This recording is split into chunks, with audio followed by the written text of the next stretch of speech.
천식과 알레르기 비염과 같은 알레르기 질환의 염증을 일으키거나 증상을 악화시키는 가장 큰 원인은 바로 알레르겐입니다. 알레르겐이란 진먼지 진드기, 곰팡이, 꽃가루, 애완동물의 털과 같이 알레르기 반응을 일으키는 원인 물질을 말합니다. 알레르겐 회피란 원인이 되는 알레르기 물질에 노출되는 것을 피하거나 적어도 최소한으로 줄여주는 것입니다. 최근 생활 방식과 주거 환경이 급격히 변하면서 이런 알레르겐의 종류도 매우 다양해지고 있습니다. 따라서 검사를 통해 알레르기를 일으키는 알레르겐을 찾아내고 꾸준한 노력을 통해 최대한 제거하거나 피하는 것이 필요합니다.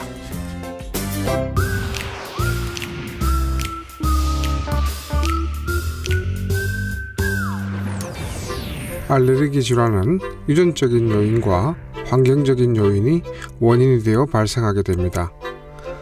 부모로부터 물려받은 알레르기 체질과 주위의 여러 알레르기 원인 물질이나 자극 요인들이 상호작용을 일으켜서 천식이나 비염을 일으키게 됩니다.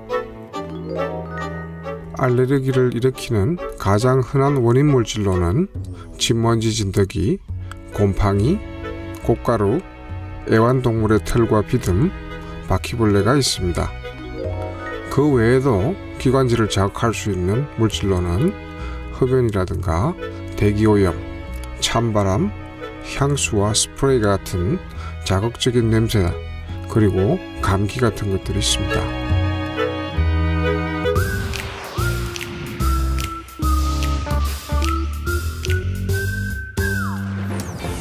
진먼지 진드기는 거미와 같은 절지동물로서 그 생존기간은 2개월 내지 4개월 정도입니다. 크기는 0.1에서 0.5mm 정도로 그 사람의 눈으로는 보이지가 않습니다. 그리고 주로 사람의 피부에서 떨어져 나온 비듬을 먹고 삽니다. 진먼지 진드기는 따뜻하고 습한 곳에서 잘 번식하는 습성이 있고 주로 이부자리, 침대 매트리스, 카펫, 천 커튼, 천 소파, 봉제 왕구, 옷장에서 발견이 됩니다. 죽은 진먼지 진드기의 조각난 몸과 배설물이 공기를 통해 인체에 들어가 알레르기 염증 반응을 일으키게 됩니다. 진먼지 진드기의 번식을 막기 위해서는 적절한 실내 온도와 습도를 유지하는 것이 좋습니다. 또한 침대 매트리스와 이부자리에 의학적으로 검증된 진드기 차단 커버를 씌웁니다. 이불은 물세탁이 가능한 제품으로 사용하며 최소 1에서 2주마다 섭씨 55도 이상으로 세탁하여 충분히 건조시킵니다. 집안에서 카페트는 없애고 천소파는 가죽이나 비닐 커버 가구로 교체하는 게 좋겠습니다. 커튼은 물세탁이 가능한 것으로 하거나 플라스틱 블라인드로 교체합니다. 아이들의 침대 위에 천 인형 등을 두지 않도록 하고 이불이나 매트리스 위에서 놀거나 베개를 가지고 장난하지 않도록 합니다. 청소는 빗질이나 마른 걸레보다는 젖은 걸레를 사용해 모서리와 틈새까지 철저히 닦습니다. 청소하는 동안 알레르기 환자는 다른 장소에 머물러 원인 물질에 노출되지 않도록 하며 충분히 환기를 시키는 것이 좋습니다. 헤파 필터가 장착되어 있는 진공 청소기를 사용하면 빨아들인 진드기 가루가 다시 빠져나가는 것을 막을 수 있으며 30분 후 물걸레로 닦아내도록 합니다. 진먼지 진드기 관리는 한 가지 방법보다는 여러 가지 방법을 조합하여 하는 것이 더 효과적입니다. 곰팡이는 습하고 환기가 잘 안 되는 곳이라면 어디에나 존재하며 주로 늦여름에서 초가을에 잘 번식을 합니다.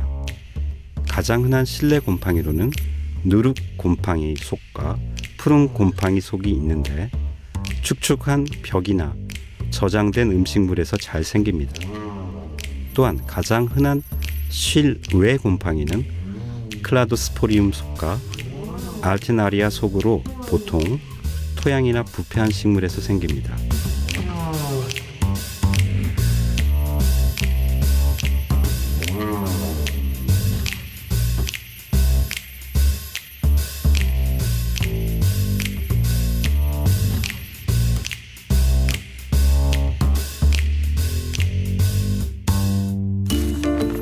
꽃가루는 진먼지 진드기 다음으로 흔한 알레르기 원인 물질입니다. 알레르기 질환을 일으키는 대표적인 꽃가루로는 봄철에 나무 꽃가루, 여름철에 풀 꽃가루, 가을철에는 잡초 꽃가루 등이 있습니다. 계절과 지역에 따른 다른 분포를 보이지만 바람이 실려 몇 킬로미터나 떨어진 곳으로 멀리 퍼져나갈 수 있으며 계절에 따른 증상은 악화와 관계가 있습니다. 나무 꽃가루는 2월 중에 시작하여 5월경 절정을 이루고, 풀 꽃가루는 개화 시기는 5월에서 7월 말이며 8월 중순에서 9월 말에 절정을 이룹니다. 그리고 잡초 꽃가루는 8월 말에서 시작해서 10월 중순 사이에 절정에 달하게 됩니다.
알레르기를 가장 많이 일으키는 애완동물은 고양이와 개, 새, 쥐, 토끼, 햄스터 등이 있습니다.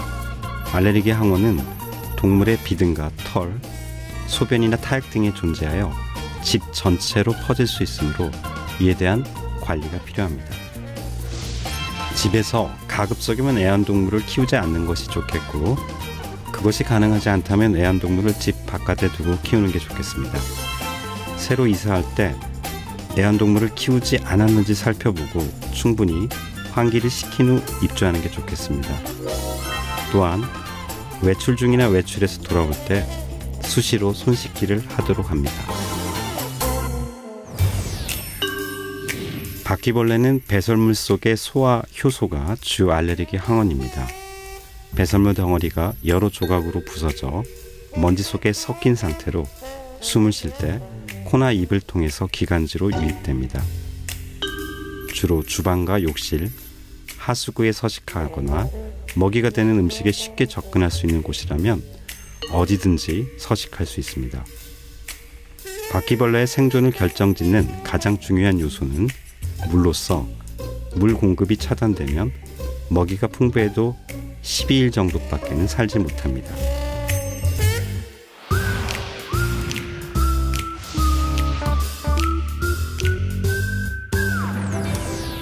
알레르기 질환은 알레르기를 일으키는 원인 물질에 의해 주로 나타나는 특성이 있지만 그 외에도 기관지 자극 물질들에 의해서도 증상이 나타나거나 질환을 악화시킬 수 있습니다. 담배 연기, 페인트 같은 심한 자극성 냄새, 그리고 감기와 같은 감염, 찬 공기, 황사 등이 기관지 자극 물질의 대표적인 예입니다. 따라서 알레르겐과 함께 기관지 자극 물질을 효율적으로 관리하는 것이 필요합니다.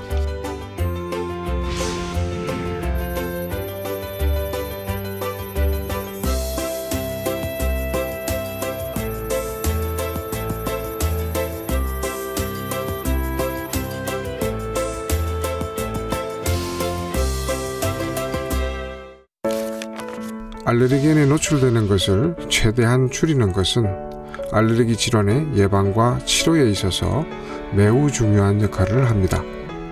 진먼지 진드기, 곰팡이, 꽃가루, 애완동물, 바퀴벌레와 같은 알레르겐과 여러 자극 물질들을 최대한 피하면서 생활 환경을 개선하는 것은 알레르기 증상을 호전시키고 질환이 악화되지 않도록 하는데 매우 큰 도움이 될 것입니다.